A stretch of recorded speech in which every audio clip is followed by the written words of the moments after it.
We may all be deceived. Perhaps time does not exist at all.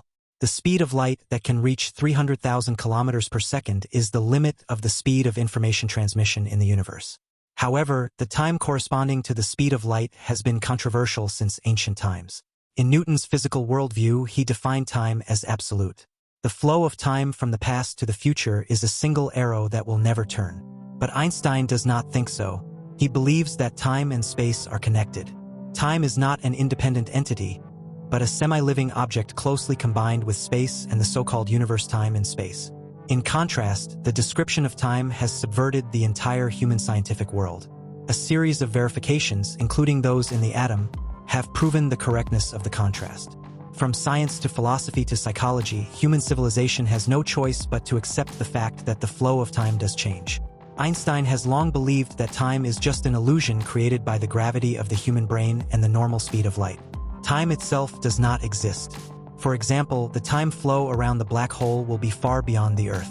For humans, the universe we live in is a standard three-dimensional space. It can move or observe objects along the direction of the three perpendicular directions. In addition, an irreversible time axis constitutes the four dimensions of the Minkowski system. Let me give you a simple example of animation to help you better understand the concept of time. This is a standard three-dimensional space. We simplify it to three-dimensional space. Limit the moving area to the x and y axis. Change the z-axis to a visible time axis. The top of the z-axis is the future. The bottom is the past. This becomes a two-dimensional space, a three-dimensional space. Let's say a two-dimensional person lives here. As the person moves up, his age continues to grow. According to the relative time expansion formula, the faster the object moves, the slower the time flow. After reaching the speed of light, time becomes static.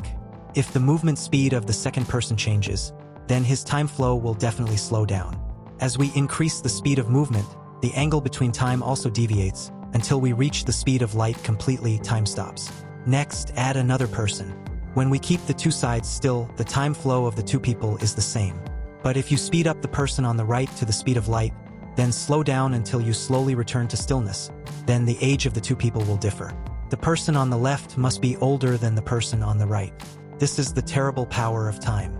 If you lie in bed and sleep and I drive on the highway, then my time flow must be slower than yours. But in reality, this difference is difficult to notice. Because relative to the speed of light, we are moving too slowly.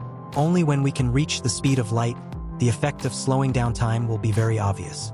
Of course, slowing down time does not mean that the actions of everything around you that you feel slow down. It does not mean that the absolute time slows down. You will not live longer because of high-speed movement. This is in the eyes of others, you will live longer. That is, compared to other people at low speed or low gravity, your time slows down. That's all. This is Einstein's relativism. It makes us rethink the nature of time. At the same time, it also tells humans a cruel truth. Living in the two-dimensional world will never be able to understand the axis of time z. And we in the three-dimensional world will also not be able to understand the time in this dimension. Many scientists believe that if multiverse time and space exist, then time should be a curved river. High-dimensional civilization can go from the middle of the river to the shore, and then reach the past or the future along the upstream and downstream.